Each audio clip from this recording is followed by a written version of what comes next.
What's up everybody, it's Jaryn here from Versus Bike and Board, and this is a quick video about 5 quick tips to stay comfortable when riding your bike in the freezing cold. I like riding a bike in the cold weather for some reason. I don't know why, it's a bit strange, but I do have some knowledge and wisdom to pass upon everyone else here about how you can stay a little bit more comfortable when riding in uncomfortable weather.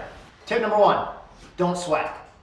You don't want to sweat when you're riding your bike in the cold, because if you do sweat, I don't care how fancy of Capilene, Patagonia, base layer, moisture wicking, this kind of thing you have, if you start sweating and it's cold outside, you'll freeze. Like literally, there's no coming back from it. So how do you not sweat? Tip number 1, these are 2 bags that I used to carry stuff on the bike when I'm riding in the cold weather. I do that because I used to use a backpack, and no matter how slow I went, which is like 10 miles an hour literally, I would start sweating on my back because the backpack would be resting on my back. So now I'm carrying everything in this bag off the back of my bike and that frame bag on the front of my bike. Second tip to not sweating in the cold weather is literally just simple as don't ride too fast. So if your buddies come and they want to join you for part of your long ride and they're gonna come in and rip up a hill and you're gonna try to chase them, don't. Because literally you'll start sweating, they're gonna go home and you're gonna freeze your ass off. Right below whatever that threshold is where you start breathing heavy, go below that threshold. Tip number 2, put your water in a thermos. That water bottle is gonna freeze. Your insulated water bottle is gonna freeze.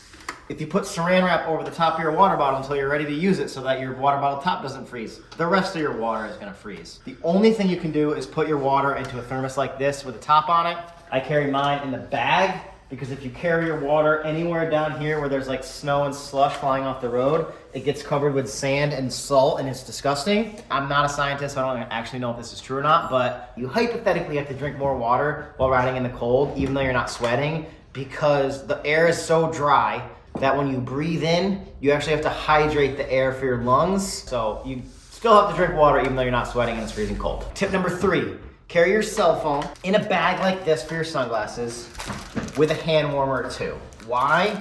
Because if you just have your cell phone in your pocket or in your butt crack or right here, if your cell phone is in your pocket and there's not a hand warmer attached to it and it's 15 degrees outside, your phone is gonna freeze, which means your battery is gonna die.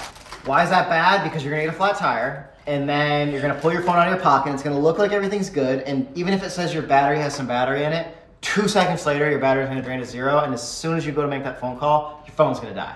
So then you're gonna have a flat tire, it's gonna be freezing cold outside, and you're gonna have no way of getting a hold of anybody, and you're not gonna be able to change your flat tire because your hands are gonna be really cold.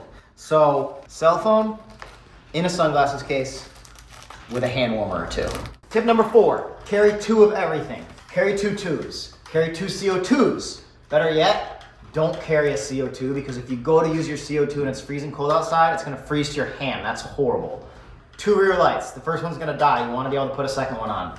I carry all my charging cables with me when I'm riding in the cold, because a lot of times I'm riding to and from work, and I wanna make sure that I don't have to fight and search and steal somebody's iPhone cable or light cable. So what I do is I carry this thing right here. It's got one USB thing and then an end for every single charger I need. I have 2 of these on me all the time.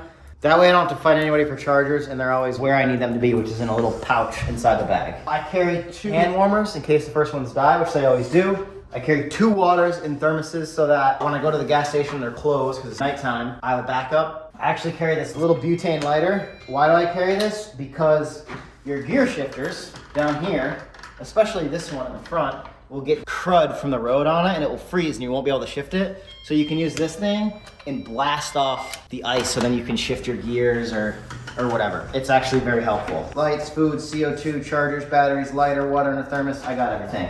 My favorite tip, last tip, number 5, don't ride your bike in the cold. Why? Because all your family and your friends are home, they're warm, they're watching TV. You have nothing to prove. And if you get a flat tire, all your friends already think you're crazy, so they're not gonna come pick you up. So then you gotta walk home in the cold with a flat tire, 10 miles uphill in the snow. So yeah, if it's freezing cold outside, go skiing. In all seriousness, why do I like riding my bike in the cold? It's hard to buy a plane ticket and travel to Patagonia and go on a big fat adventure, but if you wanna go on an adventure, you can literally go out in the nighttime on your bicycle at 5 o'clock when it's cold out and it feels like an adventure.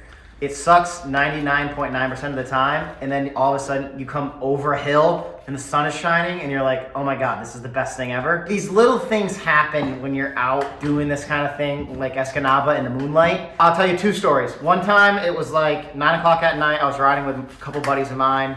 Obviously it's pitch black, there's snow everywhere. All of a sudden we see these lanterns going up, and this house we were riding by, everyone was lighting off these like New Year's Eve lanterns or something, and it was beautiful. You know, they're like floating in the darkness. We're riding our bikes by, it's silent.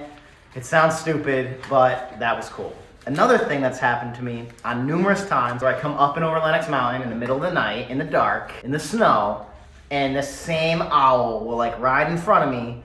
It's like a line of pine trees down that whole road. It's like a windy downhill, and the damn thing will like swoop in and just like cruise like the slalom gates in front of me. I don't know. It's hard to explain, but there's little pockets of joy out there if you're not looking for them. Those are 5 quick tips about riding your bike in the cold. Most importantly being you shouldn't. And with that said, if you like what you saw here, subscribe. And beyond that, round up for distance, round down for time. Thanks for watching. Oh, I forgot to say one of my tips was going to be the booger wiper. It's crucial to have a booger wiper. Bright colors, tip number 6.